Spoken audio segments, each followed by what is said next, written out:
Mousab Azzawi, thanks so much for your time tonight. My pleasure. What do you believe this Arab League delegation is achieving in Syria and for Syrians?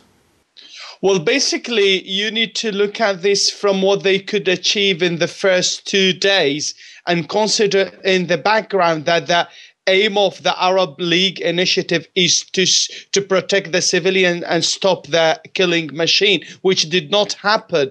In the first day, they just visited single neighborhood in Homs for about half an hour and they disappeared. And yesterday, they just repeated the same story. And the people on the ground, they are very furious because every part of the Arab initiative, which is releasing the detainees and also stopping all the killing machine and withdrawing all the military aspects, and thirdly, allowing all the foreign media to enter and move freely in the country, did not happen. So we are very skeptical and pessimistic about their future.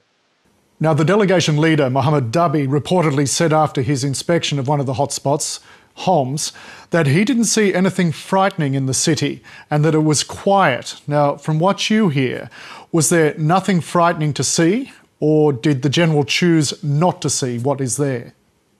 Well, basically, the question needs to be asked, as you said, was he able to see anything? Because the principle in the Arab initiative that the observers needs to go and move freely, which did not happen at all. Every observer is surrounded by at least 10 security forces members. And also the proof that it was frightening and horrific is that yesterday we had 32 persons killed, out of them 6 in Homs, and the observership could not see anything. So we are very skeptical and worried, as I said. So if that is the case, why would the delegation leader say that he saw nothing frightening? You need to go back to the history of this man.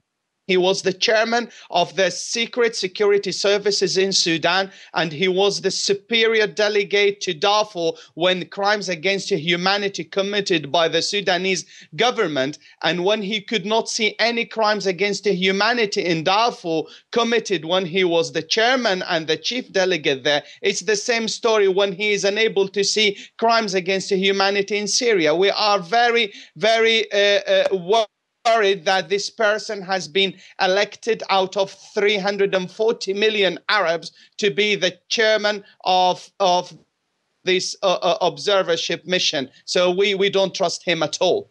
In terms of the international reaction to this, only a couple of weeks ago, the UN Commissioner for Human Rights said the Security Council had to act, that the situation was becoming intolerable. Yet it seems as though there are some key players in the international community, including a couple within the Security Council members, are still tolerating this situation. Why?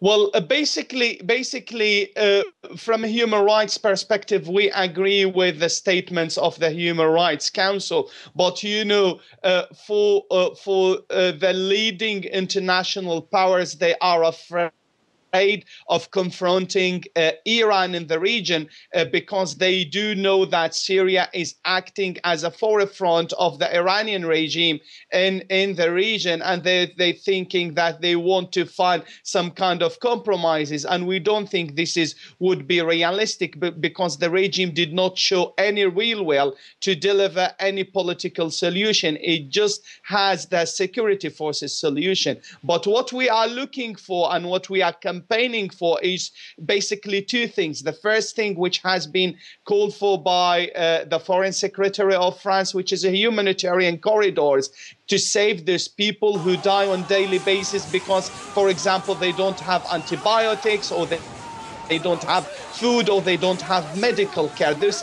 the indirect victims. There are hundreds. People, elderly people, babies, newborn babies die because they don't have any medical care. The other thing we are campaigning for, which is a buffer zone with the borders with Turkey. So the people of Syria, if they are suffering too much, they will be able to seek a resort and a shelter in that buffer zone, which is very easy to be achieved with the borders with Turkey, according to Adana agreement, which gave the Turkish government 5 kilometers depth of interference without being asked. So we're just asking to revive this agreement.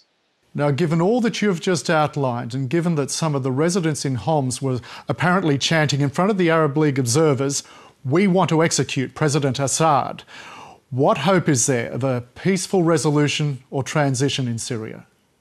Well, basically, I don't think that there would be any kind of compromise with those demonstrators. When they started their uprising, they just wanted reforms. But when they have been faced by this excess of force, by these torturing machines, by these killing machines, I don't think after they lost more than 5,000 persons, they will not be able to accept any compromises. I think that the only solution now is that this regime, at least the key players in the regime, should step and give the chance for a transition period to happen in Syria, to move Syria to a democratic state from this dictatorship which has been staying for the last 4 decades.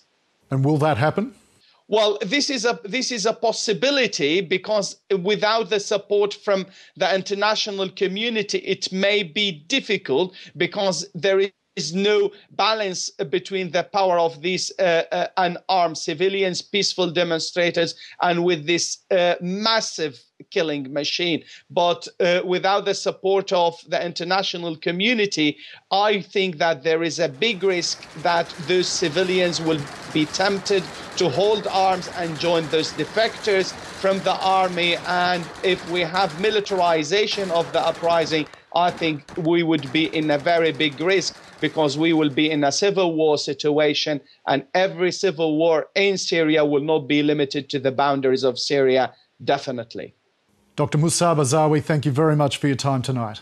My pleasure.